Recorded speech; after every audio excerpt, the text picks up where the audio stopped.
హే మడీస్ moment ఏంటంటే ప్రపంచంలో అతి ఘోరమైన అరాచకమైన జాబ్ ఏదైనా ఉందంటే సేల్స్ మ్యాన్ బట్టల షాపుడు. చాలా ఘోరంగా కష్టపడాలి తెలుసా. లిటరల్లీ నేను షాపింగ్కి వెళ్ళేదన్నమాట. ఒక శారీ చూపించాడు, వర్క్ బాగుంది అన్న, ఈ వర్క్ లో ఇంకా కలర్ ఏమైనా ఉందా అని అడిగా. ఇందులో 3-4 పీసులు ఉన్నాయి అమ్మ చెప్పి చూపించాడు. అది చూసిన దాకా ఉండి వర్క్ మర్చిపోయా, కలర్ మర్చిపోయా, వేరే బార్డర్ కావాలి నాకు. ఆ బార్డర్ లో చూపించాడు. పాపం ఇవన్నీ వద్దన్నా ఒక పట్టు శారీ చూపించన్నా. వెళ్ళింది జార్జెట్ శారీ తీసుకోవడానికి, పట్టులోకి ఈ కాంబినేషన్స్ అని తీసుకుని పట్టులో చూపించమని అడిగా.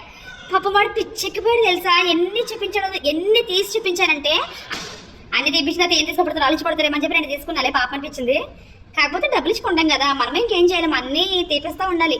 లేడీస్ అంటే ఇంకంతే, తప్పదు. కానీ హ్యాట్స్ ఆఫ్ వాళ్ళకి. మామూలు విషయం కాదు లేడీస్కి శారీస్ చూపించి సాటిస్ఫై చేయడం అంటే అరాచకం అసలు. ఇంకా నేను మా అమ్మాయిలు కూడా త్వరగా తెలిపోయింది. కొంతమంది అంటారు వాళ్ళు బెటాలియన్ మొత్తం వేసుకెళ్తారు, వాళ్ళకి నచ్చింది కాకుండా వాళ్ళకి నచ్చాలి ఇందులో అందరినీ సాటిస్ఫై చేసినప్పటికీ వాళ్ళు చచ్చిపోతారు. ఏ మాత్రం బెటాలియన్ పెద్దది వచ్చిందో బ్యాచ్ వాడి పని ఫస్ట్